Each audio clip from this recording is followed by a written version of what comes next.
Subscribe करें हमारे YouTube channel साधना gold को और पाएं वीडियो सबसे पहले। और हाँ, बेल आइकन दबाना ना भूलें। गंगा जी त्रिभुवन पावनी पतित पावनी, ब्रह्म दंड से जो भस्मसात हो चुके थे सगर के 60,000 पुत्र, जाने कब भस्म हुए थे। और जहां सगर के 60,000 पुत्र भस्म हुए थे वहां केवल गंगा जी आई तो गंगा जी के पवित्र जल के स्पर्श मात्र से सब चतुर्भुज होकर वैकुंठ चले गए।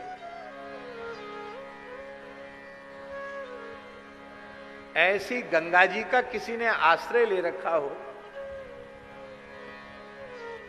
शास्त्री जी कोई साधन ना हो, गंगा जी का आश्रय है, इतने मात्र से उसका कल्याण हो जाए। हमने गुरुजनों से सुना है कि एक ब्राह्मण देवता गंगा स्नान के लिए जा रहे थे। बड़े तपस्वी भजनानंदी ब्राह्मण थे,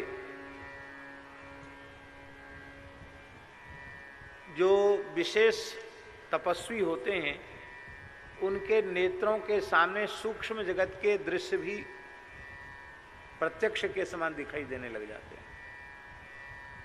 वो गंगा स्नान के लिए जा रहे थे तो उन्होंने क्या देखा, रात का समय था, पैदल के मार्ग थे उस जमाने में, तो उन्होंने रात को देखा कि गैस हंडा जल रहे हैं और कुछ वहां तंबू कनात लगे हुए हैं, बड़ी भीड़ इकट्ठी हो रही है।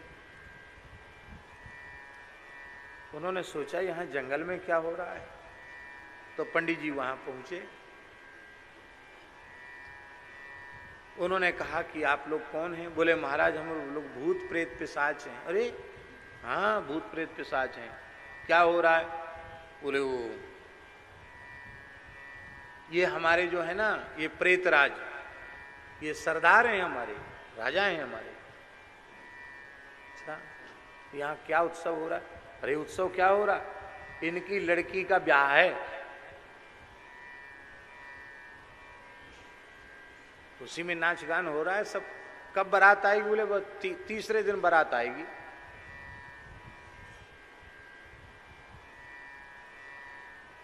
दूल्हा आएगा, बारात आएगी।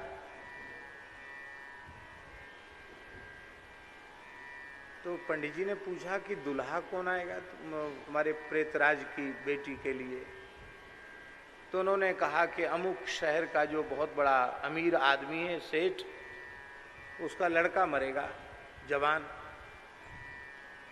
और वो धन के दोष के कारण अनेक पाप कर्म उसके द्वारा बन चुके हैं, वो प्रेत बनेगा, उसी का ब्याह होगा हमारी प्रेतराज की कुमारी, प्रेतराज कुमारी के साथ। कब होगा विवाह? बोले तीसरे दिन होगा। पंडित जी जल्दी जल्दी गए गंगा जी नहा के, उत्सुकता थी कि तीसरे दिन प्रेतों का ब्याह तो देखें। तो तीसरे दिन जब रात को लौट के आए तो तंबू कनात तो वहां लगे थे, पर सब रो रहे थे, बड़े दुखी थे। उन्होंने कहा आप लोग प्रसन्न नहीं हैं, बाजा वाजा नहीं बज रहा है, सब उदास बैठे हैं, क्या बात है? बोले बेटी का भाग्य ही ऐसा है, अब कोई दूसरे की प्रतीक्षा करनी पड़ेगी। जो मर के आने वाला था वो तो उत्तम लोकों में चला गया। कैसे? कहते महाराज उस मरे हुए श्रीमंत के पुत्र के ऊपर एक चादर उड़ाई गई, और वो चादर गंगा जी के जल से धुली हुई चादर थी।